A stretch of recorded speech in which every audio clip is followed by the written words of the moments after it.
Bonjour à tous et à tous et bienvenue sur la chaîne Inatemporelle. Nous nous retrouvons donc aujourd'hui pour la troisième vidéo sur ce projet du mois de janvier. Donc la vidéo précédente qu'on avait faite était sur accompagner l'enfant dans la matière avec Catherine, que l'on retrouve aujourd'hui. Et aujourd'hui donc on va faire accompagner l'enfant dans le spirituel. Et donc accompagner l'enfant dans le spirituel. Est-ce que tu peux nous redéfinir ce mot, s'il te plaît? Alors l'accompagnement des enfants et je dirais même de soi-même au niveau spirituel, bien c'est d'abord l'accompagnement d'un enfant qui serait connecté, que nous pourrait avoir reçu des paroles, des peurs, des cauchemars, des questions qu'on peut se poser aussi de cet enfant qui peut voir ou interagir avec le monde invisible. Alors c'est vrai qu'on peut rentrer dans la chambre et puis voir un enfant parler tout seul, et on peut lui demander, voilà, à qui tu parles, et l'enfant peut dire, ben voilà, c'est une vieille dame, c'est mamie, c'est un tel, c'est truc. Elle est comme ça, et on peut lui demander de décrire, on peut lui demander qu'est-ce que ça lui fait à lui au niveau ressenti, voilà, donc c'est tout ça, accompagner l'enfant dans le spirituel, c'est sans doute comment cet enfant peut grandir avec toutes les questions qu'on attend parfois d'être adulte pour se les poser, mais que l'enfant est totalement grand assez pour se les poser aussi, et pour avoir les réponses qu'il y a adaptées à son âge, et parfois pas de réponse, mais simplement cet accompagnement de la réassurance, de se réassurer, parce que ça peut générer des peurs, des croyances, des choses, et qu'il y a des réponses peut-être plus adaptées que le ciel, les croyances, les religions, les choses qui peuvent, ou carrément de se dire cet enfant il tourne pas rond. Il est plutôt bizarre, il tourne pas rond. Non, il n'est pas bizarre. Avant 7-8 ans, un enfant interagit avec le monde invisible très très souvent. Ouais. Donc l'enfant a accès à des capacités de manière spontanée, beaucoup plus spontanée que les adultes.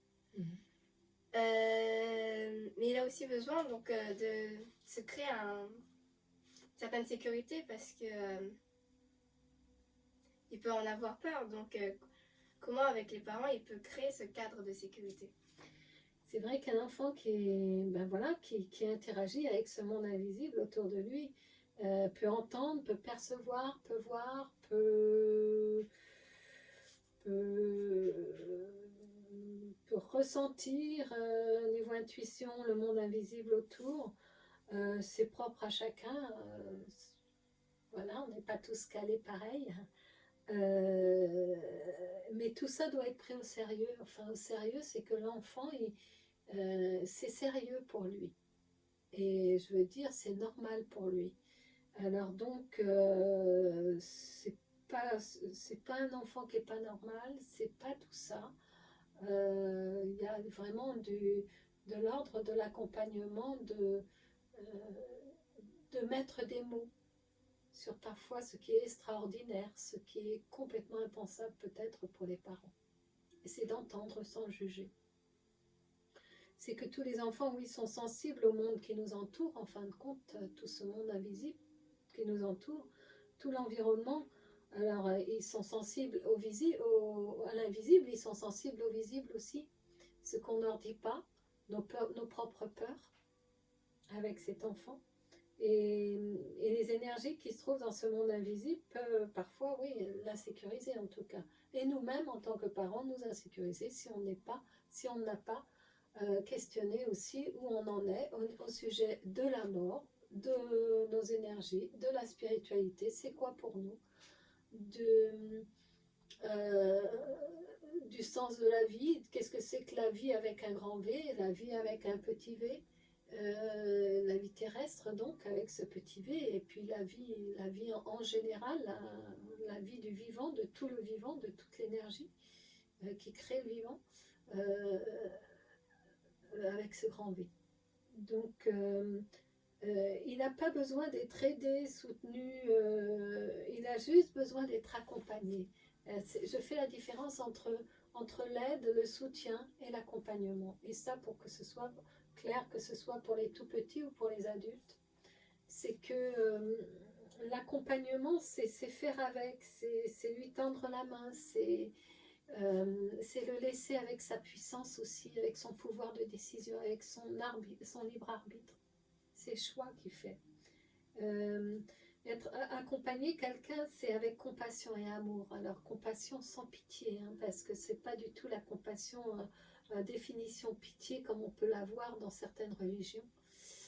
C'est bien de la compassion avec cette capacité à laisser le pouvoir à l'autre, le pouvoir de décision de s'en sortir ou pas, je dirais, de pouvoir, je dirais, au bord d'un trou, il y a quelqu'un qui est en bas, l'aide serait peut-être parfois de descendre dans le trou avec lui, comme en empathie, et puis de vivre les choses avec lui, et puis de l'aider comme ça, et à la limite lui faire la courte échelle, et puis l'aider à s'en sortir du trou.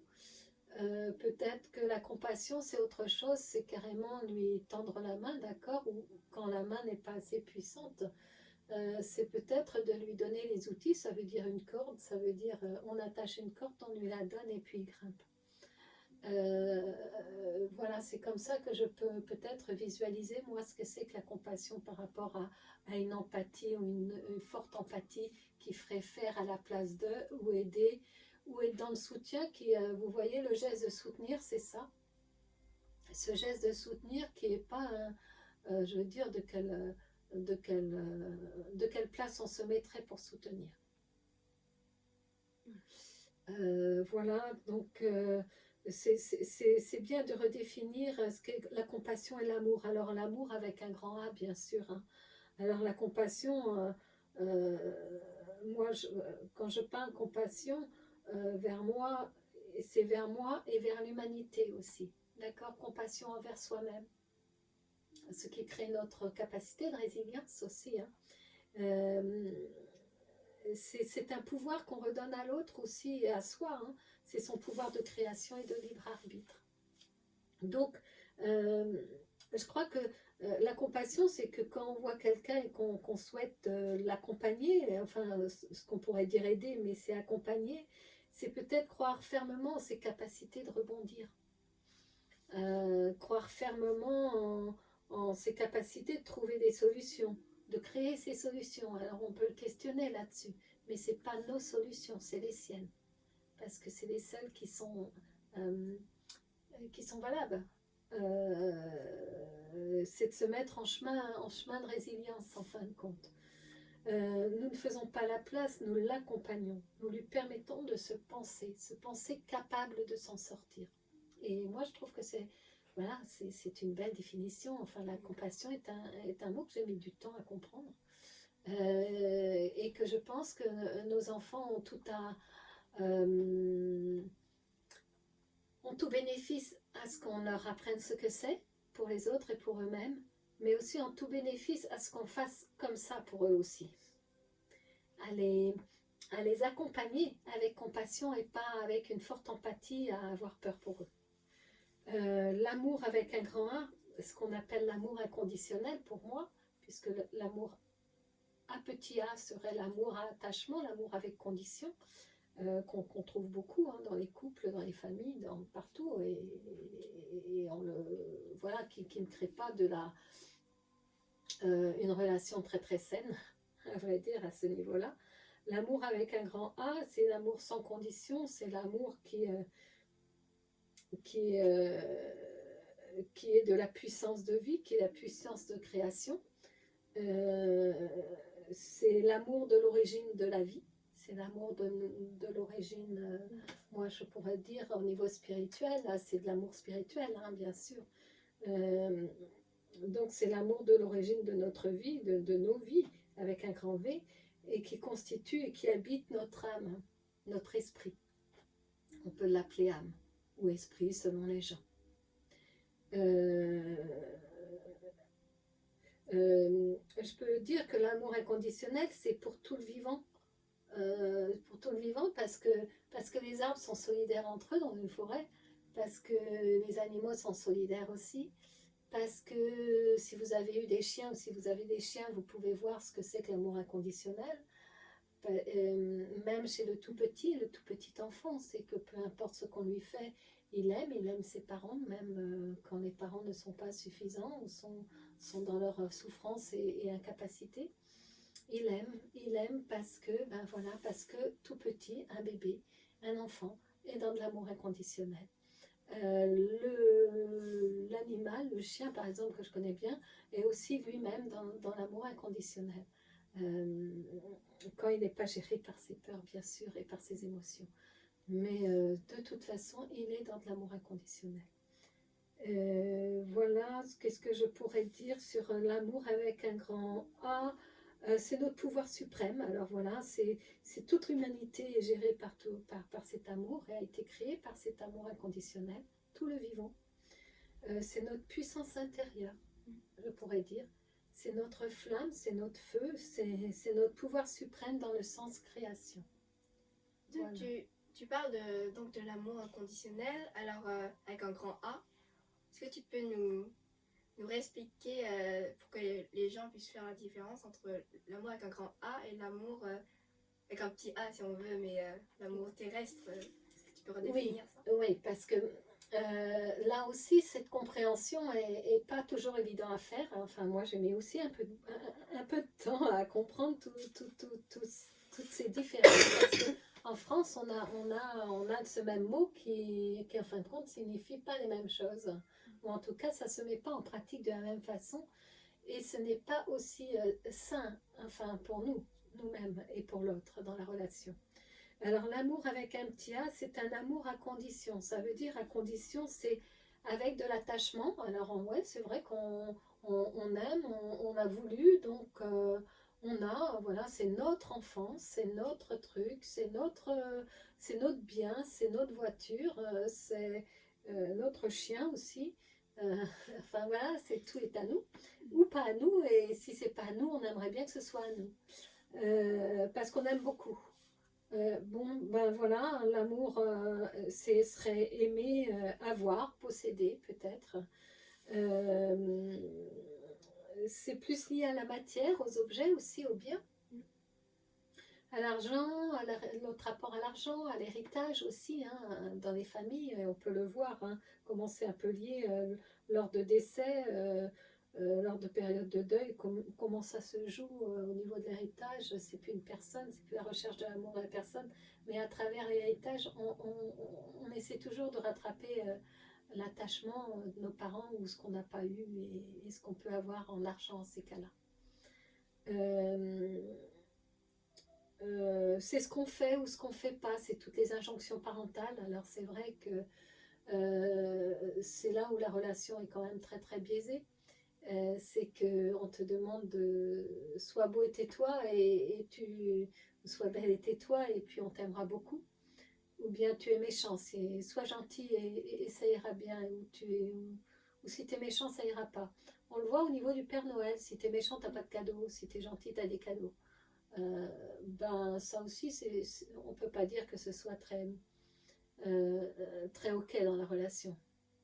On peut dire que cet amour avec attachement, donc l'amour avec un petit A, il provient de blessures en fait. De blessures, de croyances, de souffrances, d'injonctions, d'injonctions parentales, mais il y a aussi tout ce qui est loyauté à la famille, à la lignée. Tout ce qui est loyauté au clan. Alors au clan, je parle dans les arbres généalogiques d'où on vient, dans ce qui se fait dans ces familles-là, quoi. Voilà, on est une famille de la terre, quoi, n'est-ce pas, hein? Donc dans notre appartenance, on appartient On appartient à un clan, on appartient à des personnes qui sont médecins de génération en génération, ou qui reprennent l'entreprise familiale, ou qui reprennent les terres, ou qui, enfin voilà, où on se marie entre nous, enfin voilà, entre agriculteurs, entre trucs, enfin voilà, entre clans. C'est ce qui se faisait quand même avant. Mais on le voit encore un peu, même souvent, mais c'est nettement moins visible, je dirais. Enfin, ça saute moins à l'œil, on dira. Mais c'est toujours à l'œuvre. Et aussi, on nous aime selon notre apparence. On est beau, on nous aime plus. Et on vieillit, on est moins beau, on nous aime moins. Ou même pas du tout, parce qu'on devient vieille ou vieux. Et nos rides, ben, on les aime pas autant. Alors que l'intérieur est le même. S'il est même encore... Normalement, l'intérieur est, selon l'évolution, selon le travail qu'on a pu œuvrer en nous, est d'autant plus euh, valorisé et valorisant. On a de la valeur intérieure énorme qui, je dirais, fructifie à l'intérieur de nous. Nos fruits donnent quand on vieillit. Et nos rides font que de l'apparence, on ne nous aime pas. Parce que on n'est pas beau. Et qu'il faut être maigre. On est dans des injonctions sociétales aussi. Hein, d'être maigre, beau, belle, voilà, ou pas différent en tout cas, dans la norme. Voilà, faut pas montrer de travers, faut penser, il y a une pensée un peu, faut penser comme les autres, faut penser comme la majorité, donc la norme. Sans ça, on n'est pas bien aimé, on pourra dire. Donc l'amour avec un petit A serait là. C'est vrai qu'un enfant qui fait bouger la famille en parlant à du monde invisible, en n'étant pas dans la bien-pensée de la famille ou de ce que les gens connaissent, alors forcément que ça bouscule beaucoup. Et là, on risque de ne pas l'aimer. Ou on risque de l'aimer avec un petit A, quoi. Alors que lui, à apprendre à aimer avec un grand A lui-même. Et de toute façon, il est là-dedans. C'est à nous de continuer à entretenir ça, puisque c'est vraiment plus facile quand on l'entretient petit que quand nous, à notre âge, ou à 20, 30 ans, 40 ans, on se met à se dire « Ah, il y a peut-être quelque chose, des questions à se poser sur notre existence, toutes nos questions existentielles qu'on commence à bousculer, et notre travail, et notre famille, et notre couple, et là, c'est un peu plus compliqué, forcément, de faire entrer ce amour avec un grand A en nous, pour pouvoir le transmettre aux autres. Donc voilà, l'amour, c'est aussi quelque chose que quand on se l'est donné à nous, cet amour avec un grand A, sans condition, ça veut dire beau, moche, truc, tout ce que tu veux qui ne rentre pas dans le côté condition, eh bien c'est notre onde, c'est notre lumière, c'est ce qu'on préfère, c'est ce qu'on n'aime pas en nous. Ben, c'est tout ça qui fait nous, qui fait moi en tout cas. Et le fait de s'aimer soi donne cette liberté à l'autre de s'aimer, et donne la liberté que nous on l'aime aussi, et on lui donne un pouvoir de s'aimer énorme. Donc voilà, c'est peut-être comme ça que nos enfants, s'ils sont accompagnés, pour moi j'ai la conviction, j'ai une conviction au fond de moi que l'amour est la guérison de l'humanité, et la guérison de ce qu'on peut voir dans tout ce qui est violence, dans tout ce qui est guerre et autres. Et donc, oui, bien sûr, entretenir cet amour intérieur sert à l'humanité, sûrement. Et donc, justement, accompagner ces enfants dans leur capacité, vers qui les parents pourraient se tourner. Parce qu'en fait, les parents sont face à ça, la plupart du temps, ils ne sont pas vraiment outillés pour cet accompagnement. Du moins, ils ne savent pas trop comment faire. Donc, comment ils pourraient accompagner leurs enfants, les faire accompagner, et même se faire accompagner eux? Ben déjà, oui, il faut déjà commencer par soi-même. C'est sûr qu'on peut pas on ne peut pas demander à l'autre ce qu'on n'a pas expérimenté soi-même. Moi, je vais pas, je suis dans ce fauteuil-là. Si je vous en parle, c'est que moi-même, je l'ai expérimenté. Autrement, je n'ai pas aucune légitimité à venir vous voir et à vous en parler. C'est justement parce que pour moi, ça a un sens maintenant. C'est OK parce que je suis passée par là et je sais ce que c'est. Donc oui, il faut commencer par soi-même en tant que parent, en tant que compagnon, en tant que compagne, parce que dans le couple, c'est pareil, c'est une question de relation. La relation à l'autre, qu'elle soit couple, famille, travail, enfin tout, on voit bien que tout se rejoue un peu partout dans tous nos systèmes de relations. Moi, je parle au niveau des enfants de devenir une personne accompagnante plutôt qu'une personne éducatrice. Ça veut dire éducatrice, élevée. Alors, les éducateurs de jeunes enfants, je vous ai dit la fois d'avant que j'avais un passé d'éducateur de jeunes enfants en tant que profession, étaient appelés jardinières d'enfants. Alors, j'aime bien le terme jardinière d'enfants. Tout simplement parce que à l'époque, il n'avait pas de sens pour moi. En 1975, il me semble qu'ils ont changé pour éducateur de jeunes enfants. Avant, il n'avait pas de sens, ce jardinière. Je me dis, mais qu'est-ce qu'ils font de la botanique là-dessus? Et puis, en fin de compte, maintenant, je comprends. C'est qu'on fait pousser de la petite graine. Et que la graine qu'on fait pousser en soi, eh bien, c'est comme l'amour qu'on fait pousser en soi. Eh bien, ça grandit, ça grandit, ça grandit, jusqu'à devenir un bel arbre. Et ce bel arbre, il finit par faire des fruits. Il met du temps, parce qu'il lui faut grandir pour ça, il lui faut maturer pour ça. Et même les fruits, il faut qu'ils maturent pour ça, il faut les nourrir. Et une graine, ça s'arrose. Et donc, accompagner, c'est peut-être comme une jardinière d'enfants, ouais, c'est jardiner. Alors, c'est jardiner comme le karma qui était de semer la graine et de récolter. Eh bien, on récolte ce que l'on sème. C'est assez drôle, c'est vrai que on sème des carottes, on ne va pas avoir des navets, quoi. Donc, on sème de l'amour, on aura de l'amour. On sème autre chose, on aura l'autre chose. Le cadeau qu'on peut faire à l'autre, en tout cas, que ce soit à nos enfants, à nos conjoints, à nos familles, c'est de s'aimer soi-même, c'est de s'accompagner soi-même. Et là, on fait du boulot pour tout le système, pour toute l'humanité, qui est un grand système quand même. Hein. Le système solaire aussi, ma foi, et le système cosmique aussi.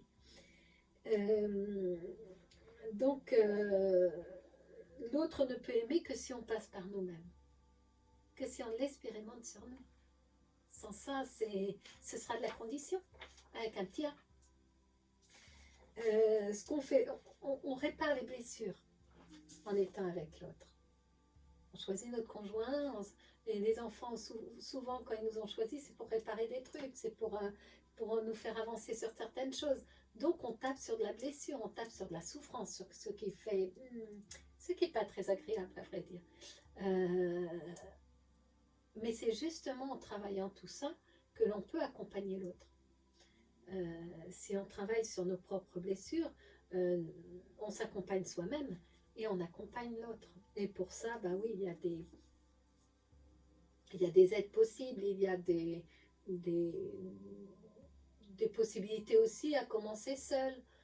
Si ça ne fait pas souffrance, et dès que ça fait souffrance, allez se faire accompagner par quelqu'un pour dépasser cette souffrance et continuer un peu le chemin. Mais c'est vrai que nous sommes quand même des êtres spirituels, hein, à l'origine, qui faisons des expériences terrestres et pas le contraire. Donc se reconnecter à notre comment dire, sens spirituel, à notre essence spirituelle qu'on a au niveau de l'âme, au niveau de notre feu intérieur, nous permet, et de le faire grandir, nous permet justement de nous élever en conscience, en pleine conscience, et de faire les choses avec conscience, dans la pleine conscience, nos choix, en mettant, enfin voilà, avec le libre arbitre qui est le nôtre, qui fait sens. Donc voilà, commencer par soi, Et tout ce qu'on fait sur soi se reflète sur l'autre, de fait, ça c'est clair, hein, que ce soit le meilleur comme le moins bien. Donc, on fait le meilleur comme ça, le moins bien. Le moins bien, on ne le voit pas et on voit que le meilleur chez l'autre. C'est jamais la faute à l'autre. Hein. Toutes les projections qu'on peut faire, c'est quand même parce que nous-mêmes, ça ne va pas à l'intérieur. Lire et échanger. Échanger dans des cercles de personnes initiées, de personnes qui se questionnent aussi, des personnes qui veulent ascensionner, des personnes qui veulent s'élever, qui veulent élever leur niveau spirituel.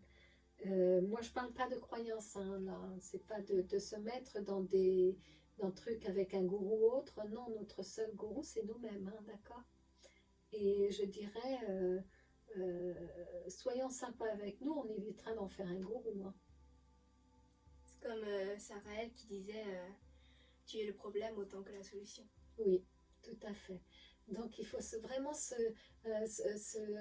s'honorer soi, s'accompagner soi, se faire confiance à soi, parce que ça évite de donner le pouvoir à l'autre.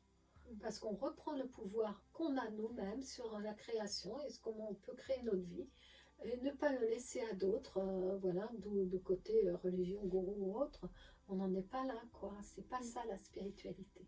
Spiritualité, c'est de s'élever soi et d'élever son niveau d'amour, son niveau de paix, son niveau de sérénité, son niveau de, comment on peut appeler ça, de lumière, conscience. De conscience d'être un tout et de servir à ce tout. Et d'avoir de la valeur, mais pas une valeur financière, une valeur de place. Nous sommes ici pour. Parce que nous avons été désirés à l'être, pas par nos parents, peut-être aussi ou pas, hein, terrestres, hein, mais au moins par la source, par d'où on vient, l'origine, l'amour originel. Là, nous avons été désirés pour faire grandir cet amour universel, de la conscience universelle. D'où le fait que je pense qu'on est une unité, qu'on est reliés les uns aux autres et que le bien qu'on se fait à soi, on le fait à l'autre. Pareil pour tout ce qui est du mal, enfin j'aime pas ce mot-là, mais le moins bien qu'on ferait, le truc désagréable qu'on ferait à l'autre, qui revient comme des boomerangs, on est en interaction constante avec l'autre. Surtout se poser des questions aussi, alors échanger, lire, échanger, être curieux, se poser des questions, en acceptant de ne pas avoir toujours les réponses. Hein. En tout cas, il y a des choses qui n'ont pas de réponse. Voilà, on n'en sait rien. Mais ce qui est intéressant, c'est déjà de se poser des questions. Moi, je trouve. De se faire des opinions, d'écouter d'autres opinions. Toutes ces différentes opinions, ça permet de faire un discernement, d'avoir du discernement, de pouvoir faire des choix avec discernement, de prendre des décisions avec une responsabilité à 100%. C'est pas l'autre qui a choisi pour nous, c'est nous qui avons fait ce choix-là. Oui. Et c'est vrai que à un moment donné de nos vies, on peut faire des choix parce que il s'est avéré que c'était les choix du moment et que c'était peut-être le choix possible du moment, parce que c'est celui qui nous convenait à ce moment-là, qui devient un problème maintenant. Les solutions d'un temps peut devenir le problème d'un autre temps. Alors, peut-être que les solutions d'avant ne sont plus valables et qu'il faut aller revoir un petit peu faire une mise à jour, c'est vrai. Tiens, pas un reset, hein, parce que le reset, bof, mise à jour, parce que le reset, il fait peur. Hein. Donc, disons qu'une mise à jour, et puis ça nous permet de refaire des choix en toute conscience, en sachant qu'il y a toujours le choix. Les gens qui disent j'avais pas le choix, j'ai pas le choix, j'ai truc, il y a toujours le choix. Après, alors, tu as fait le choix de ne pas avoir le choix. Oui, c'est ça. Mais il y a toujours un choix possible. Ça dépend de quel côté on veut. Est-ce qu'il y a un choix? Est-ce que dans notre pensée de faire ce choix-là serait inconfortable parce que ça nous ferait changer, donc on préfère ne pas le faire? Ou on laisse une facilité, c'est un peu les bénéfices secondaires, hein. Il y a des fois on préfère souffrir parce que c'est ce qu'on connaît le mieux. Donc ça nous permet de ne pas bouger, de ne pas être aimé par exemple, parce que c'est tout ce qu'on a connu. Là sur cette terre pour l'instant, si c'est tout ce qu'on a connu de ne pas être aimé, de ne pas être connu, de ne pas être en sécurité, c'est ce qu'on parlait la fois d'avant, ben forcément que ça va être un poil compliqué quand même. Sauf si nous, on décide de faire le choix de s'aimer. Parce qu'on est des grands maintenant. Et que nous, on peut faire ça pour nous en tant que grands parents, parce qu'on est quand même grands quand on est parents, normalement.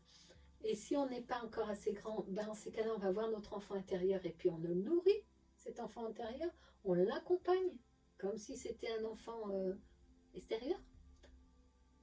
Et ça nous permettra d'accompagner cet enfant extérieur, celui que la vie nous a permis d'accompagner. Voilà, donc démonter nos croyances, sûrement, ouais, se poser des questions, ça permet sûrement de démonter des croyances existantes, de questionner. Parce que c'est vrai que parfois on ne fait pas des choses en pleine conscience. On ne fait pas des choses en pleine conscience, on les fait par habitude, puis on se rend compte qu'on fait aussi par rapport à l'énergie qu'on a. Et parfois c'est de l'aligner, on traîne des choses. On traîne des choses qui ne nous appartiennent pas dans nos choix. Les métiers, les choses, même nos réflexions parfois, et les maladies aussi. Et on peut dire parfois, on peut s'entendre dire, ouais, mais c'est lui ou c'est elle qui nous a poussé à le faire. Ben non. Ben non. Parce que ça c'est pas possible à dire. Ben non, ça voudrait dire qu'on n'a pas le pouvoir, on n'a pas le libre arbitre de pouvoir décider ou non si c'est bon, juste pour nous, si l'on le souhaitait ou pas. Donc voilà, pour soi adulte, il y a des livres de développement personnel. Alors c'est très très courant, c'est beaucoup la mode, le développement personnel. Ouais, pourquoi pas. Maintenant, il faut peut-être, là aussi, faire ses propres opinions soi-même, discerner, faire ses choix de où on va. Chercher et les livres et les autres. Moi, je peux vous en conseiller quelques-uns qui ont créé un petit peu certaines pensées, qui m'ont fait bouger en tout cas. Il y a L'âme du monde de Frédéric Lenoir.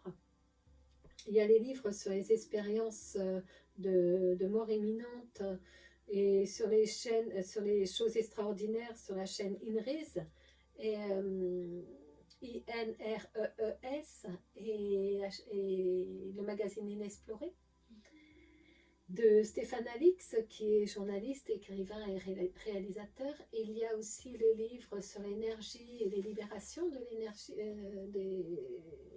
les libérations des croyances limitantes de Natacha Calestrémé.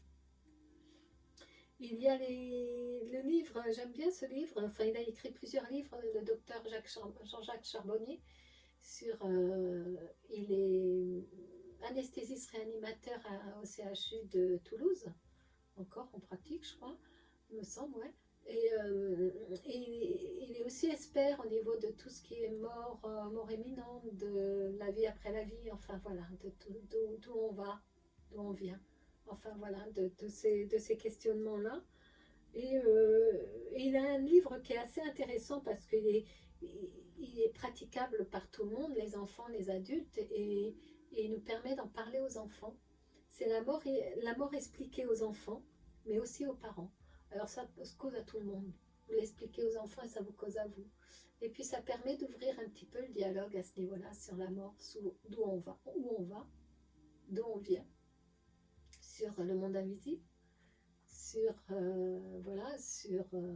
ce qu'il y a après, ou en tout cas ce qu'il y a.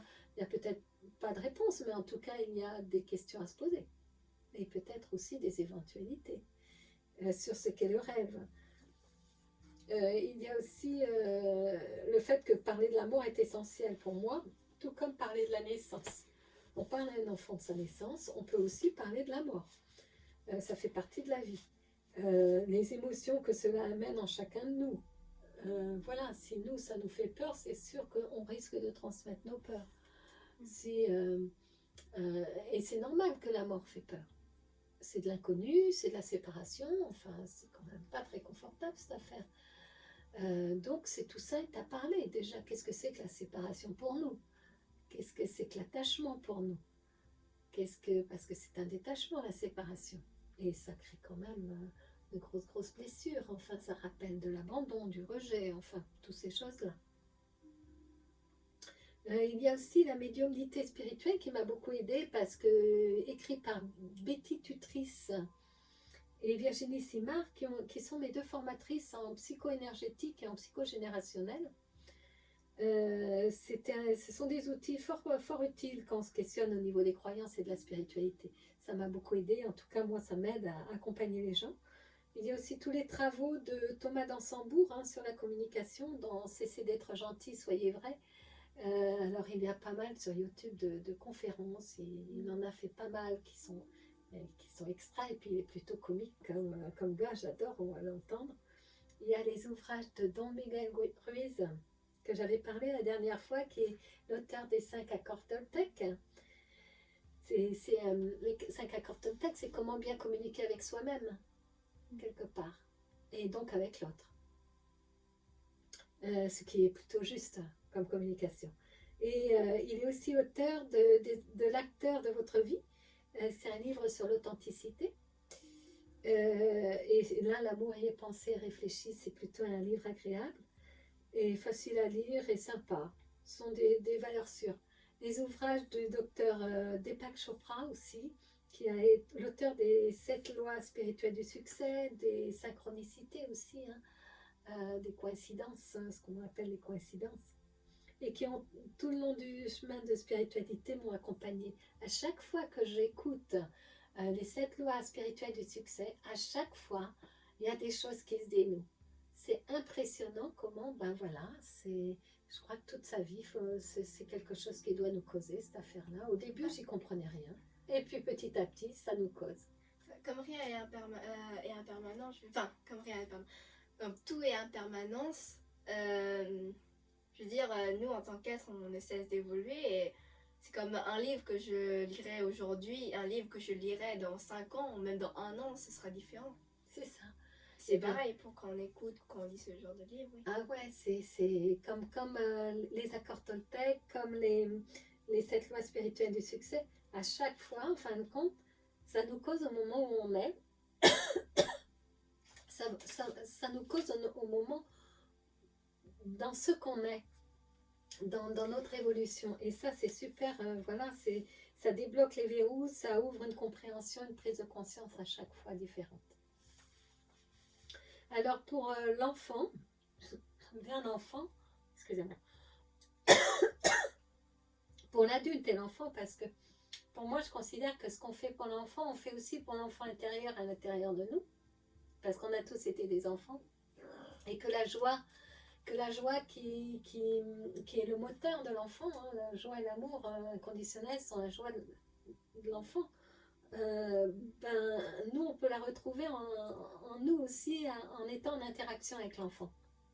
Je dirais interaction vraie, respectueuse, pas en position de pouvoir et haute, vraiment la position égale à égale, même avec un tout petit.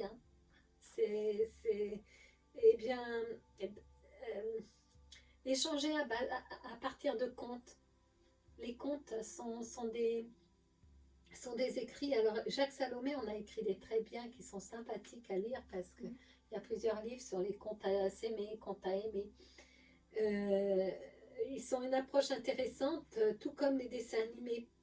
Les dessins animés peuvent parler de notre intériorité, de tout ce qui bataille un petit peu en nous. Cette partie qui veut ça, cette partie qui veut pas ça. C'est comment on peut négocier aussi et comment on peut un peu se dire ok, mais moi j'aime tout le package, quoi. Même ce qui est pas ok. Et Et c'est un petit peu tout ce mariage des contraires, de tous nos contraires, toute cette harmonie, en fin de compte, qu'on peut se trouver à attendre. Hein. On tend vers l'harmonie à l'intérieur de nous-mêmes, de toutes nos parties. Donc il y a des dessins animés tels que La Reine des Neiges, enfin il y en a plein des dessins animés qui montrent toute cette intériorité. Lui faire dessiner, raconter ses rêves. Parce que alors, les rêves sont des messages symboliques. C'est pas à prendre au premier degré, c'est codé. Donc voilà. Mais lui déjà, lui les faire sortir de lui, c'est déjà pas mal. Et en plus, c'est cauchemar. C'est cauchemar. Lui les faire raconter, mais sans jugement, sans explication, sans rien. Juste faire sortir de lui parce que les cauchemars ne sont que des rêves qui sont repoussés pour l'instant. Parce qu'il y a de la peur. Parce que l'inconscient a peur, parce que le conscient, il n'est pas prêt à entendre. Parce que tout ça. Donc, voilà, ça fait cauchemar un petit peu. Mais mis hors de soi, c'est tout de suite moins peur. Oui. C'est tout de suite beaucoup plus facile, exactement comme le monde invisible, quand il discute avec le monde invisible. Si automatiquement on le fait raconter ce qu'il voit, ce qu'il entend, ce qu'il perçoit, c'est nettement moins effrayant. Si nous-mêmes, on n'est pas dans de la peur, dans du rejet, alors là, voilà. Bien sûr, si on est dans cette circonstance-là, c'est même pas la peine. Mais si on est dans de l'accueil, et dans de la confiance, dans de l'accueil, dans de l'échange, respectueux, dans de l'écoute, en se taisant, c'est OK pour lui. L'enfant est en capacité de faire. Hein. L'écouter donc sans jugement. Le faire élaborer avec des questions ouvertes, pas des oui-non. Des questions ouvertes. Le faire créer en dessin. Le faire écrire s'il en est capable, s'il a l'âge, si c'est possible pour lui. C'est sympa de lui faire écrire sa petite météo intérieure, comment il sent, comment ça va là, comment c'est les émotions, lui faire reconnaître tout ça, le rassurer. Tous les enfants sont connectés en dessous de 7-8 ans. Donc voilà, c'est pas le seul, hein, il n'est pas le seul au monde, on est tous passés par là. Après, on nous a pas cru, parfois on nous a même, voilà, on a pu entendre quand même des choses terribles là-dessus. Donc l'accompagnement de ces enfants est primordial, moi je trouve, pour la paix dans ce monde, quoi. Pour qu'il y ait moins de colère, moins de violence. Voilà, les rassurer, lui demander, voilà, sans jugement. Des outils tels que la méditation. Donc voilà, à méditer. Alors, je ne sais pas, est-ce que tu peux en parler? Petit pas au début, c'est pas ordinaire chez nous de s'intérioriser, parce que méditer, c'est s'intérioriser, c'est retourner à la maison. Hein. La maison, c'est là, la maison de l'âme. Hein. Voilà, l'intériorité.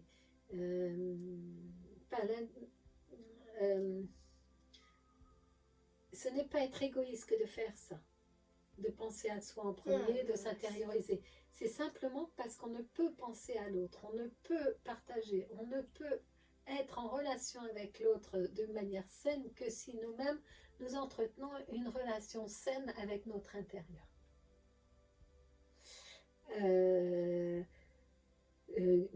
Carl Gustav Jung disait que ce retour à la maison, c'était aller vers l'âme, retrouver notre essence.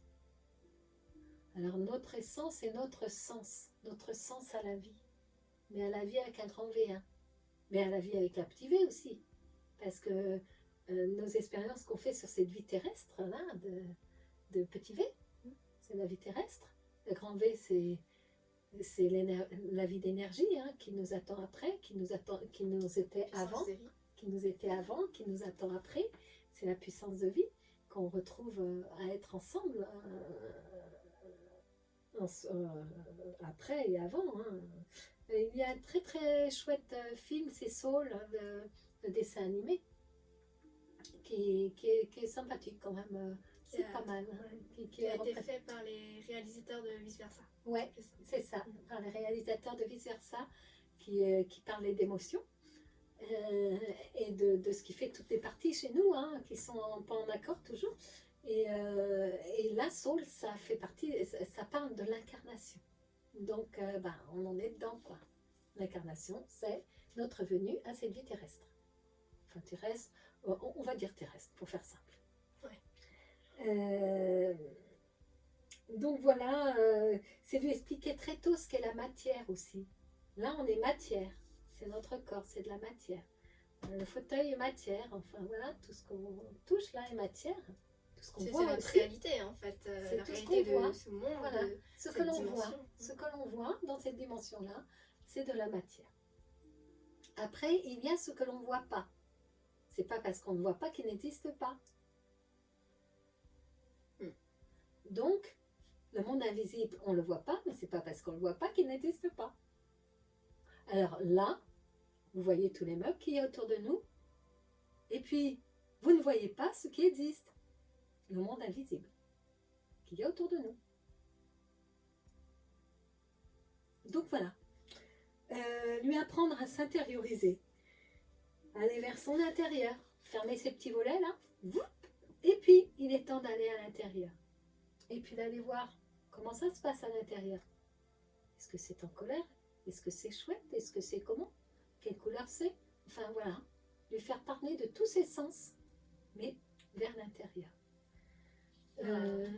Connexion au corps. Oui, la connexion au corps, parce que souvent on est coupé dans nos pensées. C'est là, la pensée. Et puis de s'incarner entièrement, être incarné entièrement, c'est être en relation avec son corps. Donc, être en connexion avec son corps.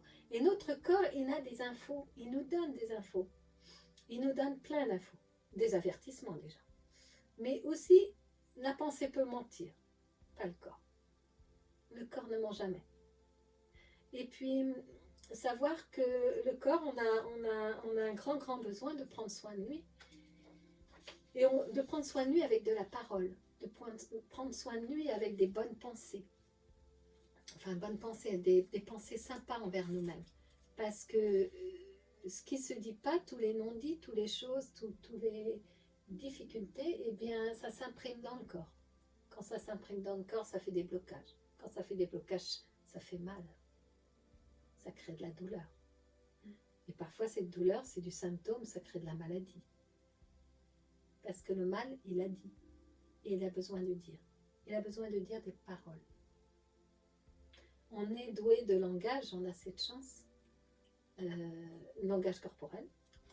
Mais aussi dans la danse, dans plein de choses. Mais aussi, on a aussi le mot.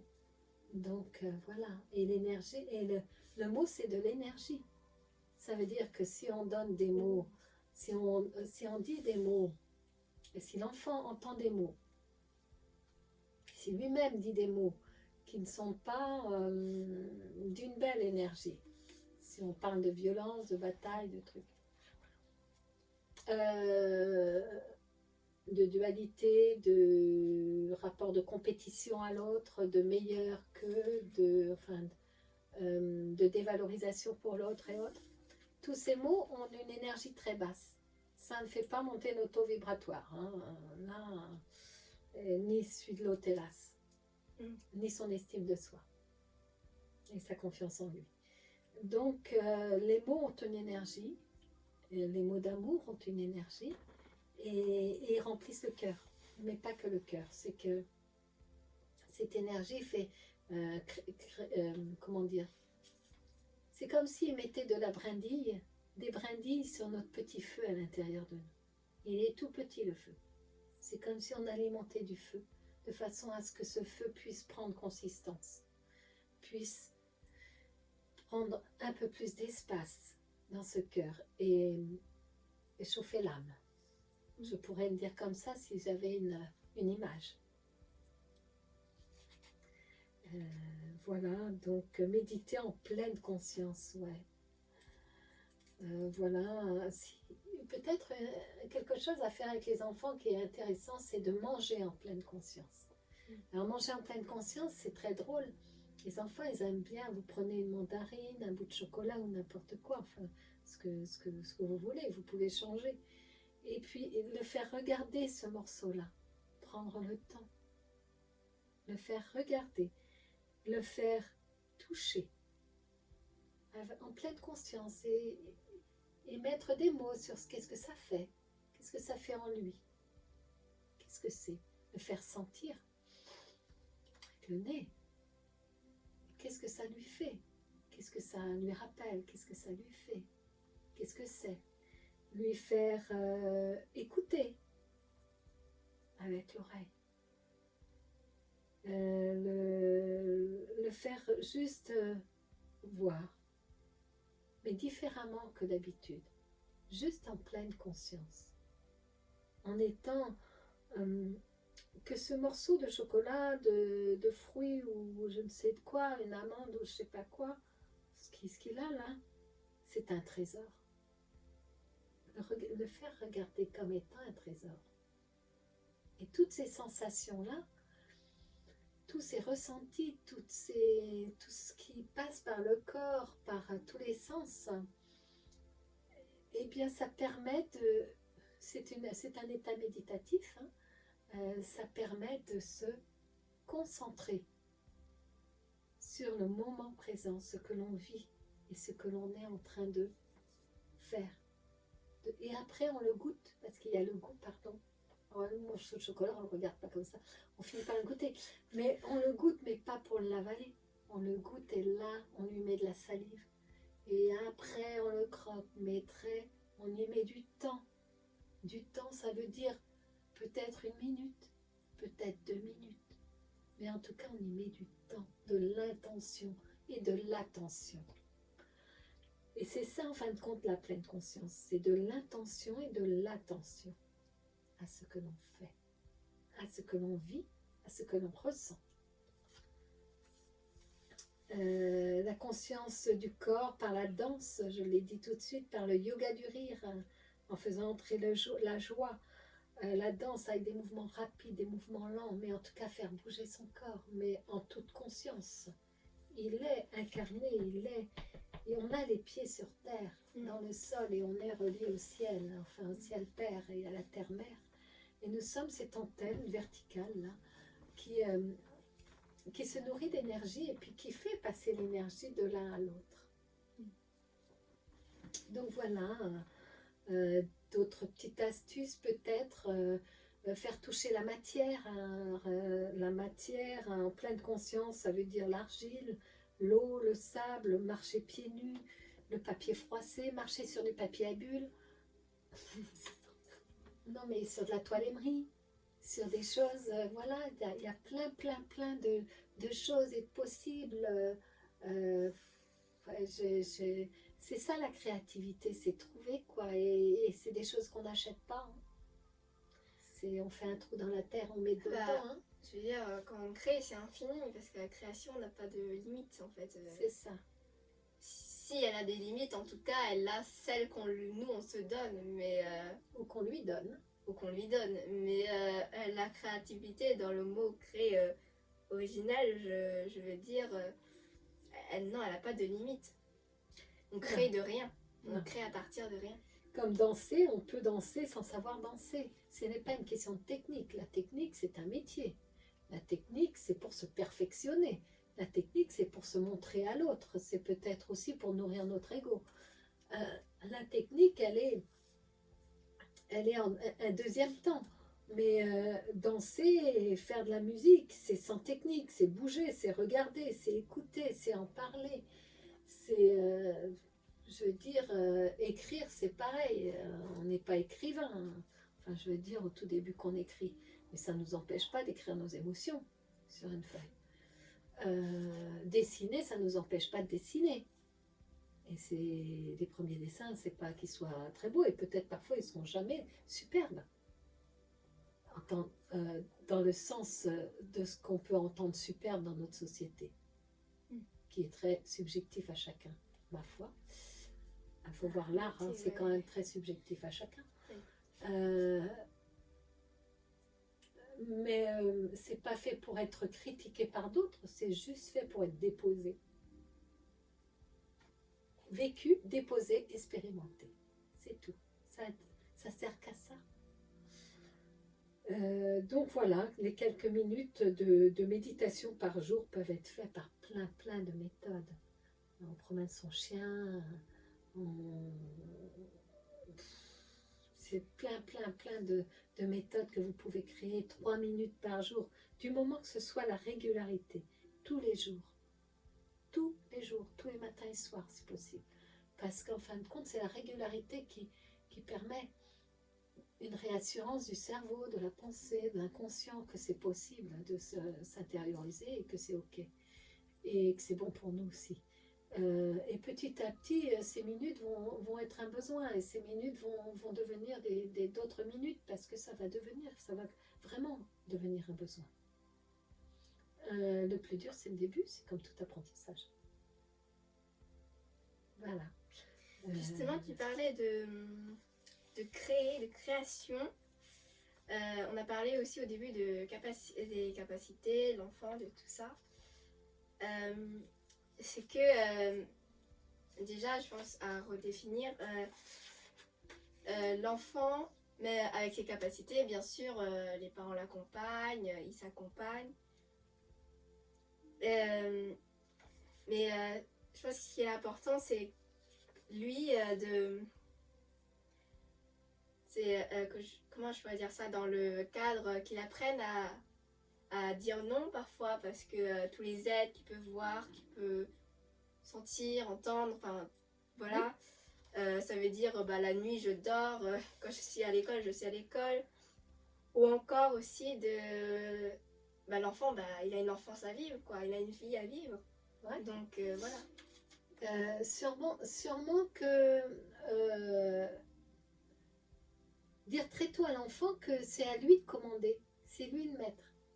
Voilà, c'est lui qui commande. Si là c'est pas possible, là il dit non. C'est là, lui qui pas commande possible. au niveau du monde, voilà, du monde de l'énergie qui l'entoure, de sa communication avec lui. Ben eux, c'est vrai qu'il n'y a pas de temps, il n'y a pas de distance, ils n'ont pas de corps à prendre soin, ils n'ont pas d'heure de repas, ils n'ont pas d'heure de sommeil pour récupérer parce que notre corps en a besoin. Enfin, ils n'ont pas tout ça, ils n'ont pas d'école non plus pour apprendre voilà, ce que la société veut qu'on apprenne pour la culture, hein, mais pas que, enfin voilà, pour autre chose. C'est à lui, c'est à nous de lui dire que il dit ses limites. Est-ce que là c'est ok pour toi? C'est quoi tes heures? Est-ce que tu as envie de jouer avec ton ami du monde invisible? Si c'est ok que tu joues avec ton ami du monde invisible, tu lui dis que c'est ok. De telle heure à telle heure, ça veut dire que tu dis, on peut lui dire, est-ce que tu peux t'approcher de moi, ami du monde invisible? Il lui donne le nom qu'il veut. Ça peut être des animaux totems, enfin voilà, il peut être dans des correspondances comme ça avec ou des animaux ou avec des énergies d'animaux, des énergies de personnes, de l'énergie tout court, d'âme. Mais c'est à lui de se positionner et s'il est dérangé par des choses qui l'interpellent, qui lui font peur, qui n'a pas envie, qui trouve que voilà, il en parle à ses parents, il en parle et il dit aussi je ne veux plus être dérangé. Là, c'est stop. Parce que ça, c'est possible aussi. On ne se lève pas à 3h du matin pour faire de l'écriture automatique, on ne se lève pas à 3h du matin juste parce qu'on a un message. Non, on dort. Ouais. On peut rêver, mais on dort. Voilà, donc peut-être qu'une autre fois, on pourra parler de choses à œuvrer sur soi, parce que sans ça, ça va peut-être faire très long. Ça fait 1 heure. La vidéo. Voilà, donc on refera une vidéo pour peut-être cette suite de choses à œuvrer sur soi en tant que parent pour mieux accompagner nos enfants. Et je voulais dire aussi, on a notre libre arbitre et notre discernement. Ça veut dire que l'enfant, donc les parents peuvent l'accompagner, il peut se faire accompagner aussi par des professionnels. On accompagne l'enfant pour qu'il n'en ait pas peur, pour que ça devienne naturel pour lui, que ça devienne normal. Mais il a son libre arbitre, ça veut dire que il a le choix après, à un moment donné, il va se retrouver devant ce choix de est-ce que lui, pour le moment, est-ce qu'à cet instant-là, il se sent prêt, est-ce qu'il veut développer tout ça, est-ce qu'il se sent prêt à rentrer dans ce monde qui est un peu à part, ou plus tard. Ou plus tard. C'est pas le fait qu'il se referme à tout ça, non, c'est on lui montre qu'il a la possibilité de continuer sur ce chemin, qu'il peut continuer plus tard, mais qu'il a en tout cas ces capacités-là qui sont une richesse.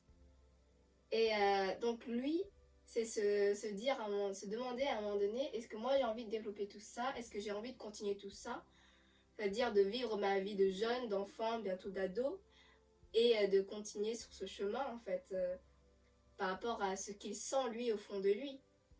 Des tas de personnes enfin, la plupart des personnes sont dans ces capacités-là, hein, sauf qu'on ne le sait pas, et parfois bloquées, parfois voilà, beaucoup de distance avec ça, de croyances, d'empêchements et autres.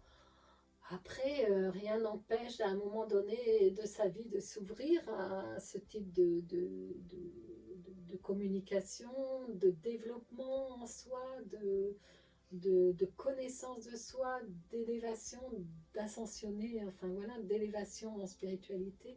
Enfin voilà, c'est quelque chose qui est, c'est de se laisser cette ouverture, mais c'est vrai comme tu dis, que c'est un choix que l'enfant doit à si faire. C'est trop pour lui. Si c'est trop, c'est trop. Il peut faire une pause.